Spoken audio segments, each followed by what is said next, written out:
isip ko sa kanya. And then, sasagot si Miss JRB. Or kahit yung training pa lang, nagpapadala ko ng videos na, Miss JRB, tama ba kung gusto kong maglagay ng weapon na ganito para makadagdag sa character later on, and then sasagot si Miss JRB. So, batuhan talaga siya. Nice. Kasi, syempre, you don't wanna step on toes also. Hindi dahil nakapagsulat ka na ng something, i-insert mo na lahat ng gusto mong gawin. Tama. So, yeah. Alright, thank you, Bella. Videos na nag-stunt training kayo. So, was that easy? Was that hard? Chart? The physical training, well, for me, that's my procedure is every time I enter or sign up for a project, I really prepare myself physically, mentally, and spiritually. Because it's not going to be easy. Yeah. All of this that we're doing now, the things that the end product that you see, grabe ang sakripisyo at pagod at hirap na pinagdadaanan namin. But we do it with passion. We do it with love for our craft, love for our audience. And more than the physical preparation, I think it's really the mindset. You have to be able to collaborate. You can't just always get what you want, and you're working with a great team. You're working with a great team, and you just have to really prepare for your character. So that's my personal preparation. Right. Jacob. Well, may isang eksena ako na hinahabol ko yung character ni Richard na isang malaking kutsilyo ako. Nakahubad ako noon, so nag-diet ako. Tapos, nung nag-cut, sabi sa akin ni Richard, nag-diet ka na? Sabi ko, nag-diet ako. Take note, madaling araw po namin kinunan yun.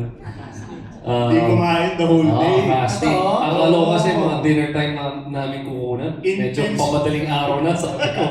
Oh my God. Kailangan rip ka? So syempre, I'm a moral warrior, di ba? Gusto natin medyo katotohanan. Yun yung physicalization yung niya. physicality naman. But tama, sabi ni Chard, yung physicality medyo madali na sa amin. And we have a good guide with Erwin Tagley na kakaibang fight moves na makikita nyo in the series.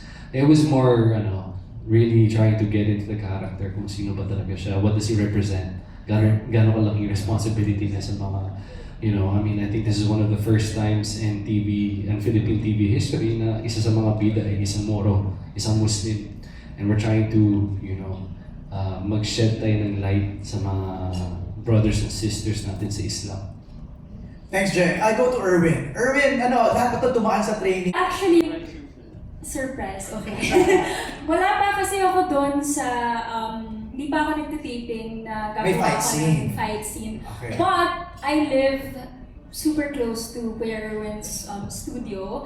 So from time to time, tinuturuan ako ni Kuya Erwin, nandun ako with May head start his na. kid. Ang galing ng Okay. anak ni Kuya Erwin. MJ, actually, lahat sila, nag-secret training pa yan lahat. Isa-isa. Yes. Bago sila mag-official training ng What's show. secret training? Ako baga parang... May official Lahat kami training ng nag-text show. sa kanya, Erwin, pwede mauna na ako kasi baka magagaling na sila. Competitive? Ganyan ka yung mga artista. Nagtanong pa ako sa staff. Dedicated at talagang Sige, Bella, go ahead. Nagtanong pa ako, may tinitrainan ba na iba si Gerald para magtitrain din ako doon? Wala naman. So, yeah. Anong klaseng training sa'yo, Bella? I did Muay Thai with Erwin, and then we did yung it's more of choreography for basic knife. mixed martial arts. Para may konting Muay Thai. Lahat ng martial arts. Kamusta? And guns and... Pasa-pasa kami. Pasa-pasa. Pero on the Pasa-pasa side, kami ni Bella. o pasahin kami dalawa. Pero on the side, I did my own stuff also. I rented out firing ranges. Nag-aral ako on my own also. Okay. Para lang makasabay ako kasi lagi ko kaisa si Richard eh. So, si Richard ilang taon na yan nag-aaral, diba? So, Bata pa lang kami, at saka bata pa lang ako, artista na si Bata Richard. pa rin tayo, no? Nagtitraining na kami.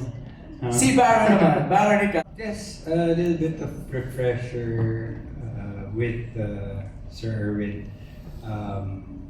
And since birth din I was already competing back in the day when I was 6 years old So parang konti lang, taekwondo naman yung Right. sa akin. So, yeah. Parang alam mo na yung rhythm, no, Baron? Parang... konti lang. Hindi na kaya ng katawan. Pero meron din kasi akong background sa Tai Chi. So, Tai Chi? nakatulong din. Ganon? Hindi, pero merong mabilis na Tai Chi. Mabilis. Merong mabilis na Tai Chi. Meron pang yung Tai Chi sword. So, In other words, ang importante para sa akin kasi pag magkukuha ka yung legs mo yung legs ang pinaka-importante parte ng katawan pag mag-action ka. So, yun ang, basically yun, ang exercises ko is geared towards. Direct Bobot, ikaw, did you have to, Hindi ko pa alam, pero kaya ko naman, kaya ko. Nag-action din ako nung bata pa ako, pero siguro kaya ko pa rin mag-action kung bibigyan ako. Nice. Ayan na, narinig na ng mga direct. Sabi boy pa. Liver lover boy. Nice. Oo, tsaka, may mga eksena na kasama naman ako ng mga action. At hindi naman nawawala sa katawan natin yan eh. Lalo na pag inutusan tayo ng mahal sa buhay natin mag-action sa bahay. Oo, lahat ng ayaw nila, ginagawa ko pa rin. Ayaw nila maglaba, maglalaba ako. Okay. Oh, I remember this, the meeting. Yeah, imagine. Sa fifth floor, yeah. Imagine, so parang si Tita Cory, grabe. Ay, naku, Tita Cory. But, you know naman, Tita Cory, she always, ginaguide naman niya kami. But, syempre yung task talaga, I want, yun. Tapos, then came Bella. Then came, syempre, Barbie namin. Then came Felix. And then, lahat na. But, I forgot na, hindi nasabi nyo kanina, lagot kayo sa akin. I just want to give credit to Varda, our makeup head. I told you, kayong dalawa. Because the idea came from him. Varda kasi. Yeah, the idea came from him. Yeah, it's just an idea. He got us sa napakagandang image ng Vinta. Kasi diba, after Tita Cory told us na maggawa ng show para sa dalawa, namumroblema kami. Pag-Sins of the Father yan, finale. So itong si Bob Varda, ang ganda. JRB think, Vinta. Nakuha lang niya kami sa Vinta. Yun yung idea! Lalo na sa mga mahihirap na eksena. Actually, hindi naman pala first action kasi nasa probinsyano ako nung kakabalik ko lang sa ABS-CBN. And you did 10,000 hours? I did that 10,000 hours, but that's a movie. So, hindi naman siya first, but I didn't have action scenes in Provinciano. Mas nasa drama side ako. Kung yung rating as an action star, I think kailangan ko itanong ka na direct. Kasi hindi ko pa alam eh. Then, thank you, direct. 10 daw sabi ni Direct Pichoy. Sabihin mo sa mic, direct. Huwag mo ikwento. Ang favorite ko pala na nakunan ko yung car scene. Parang mas gusto ko maging car driver na lang. Stunt na car driver.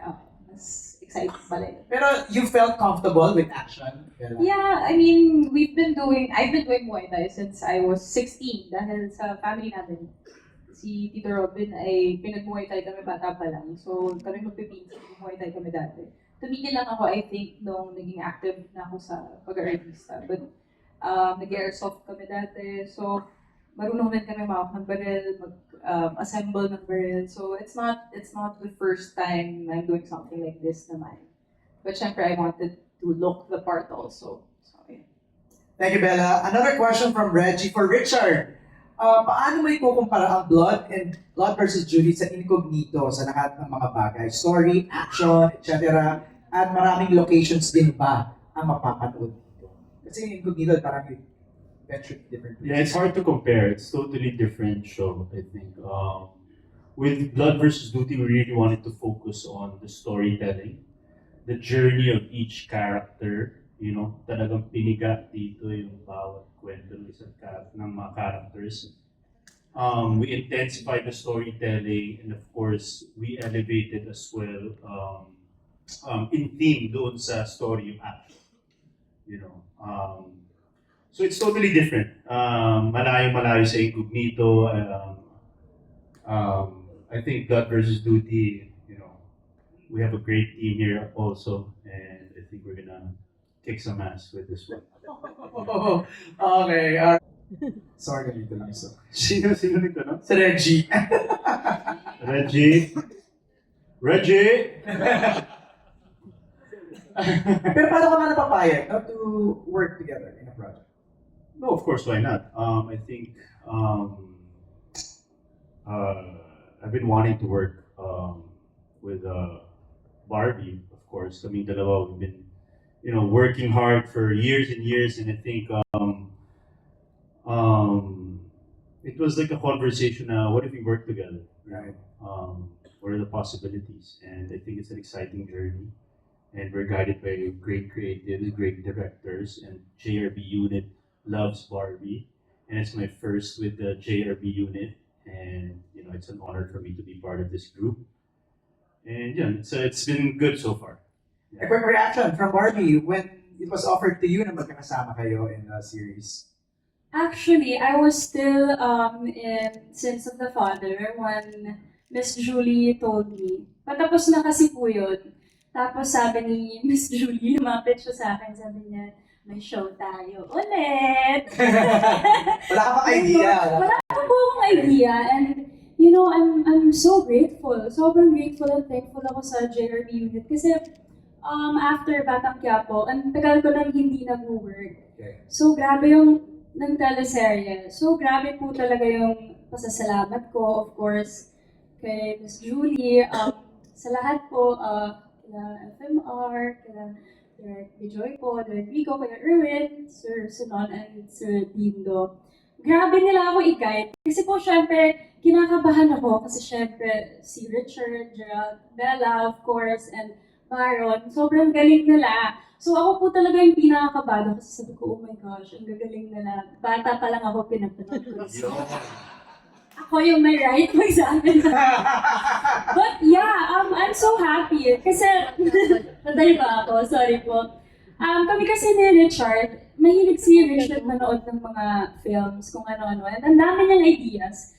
Minsan, out of nowhere, ang dami niya ng plano. Ang dami niya ng sinasabi, mga ideas niya every time we watch a movie. And we wanted to work with each other, matagal na. So I'm very thankful and grateful for this opportunity. Parang ako, I'm very happy for you, Barbie, because this is your first primetime lead.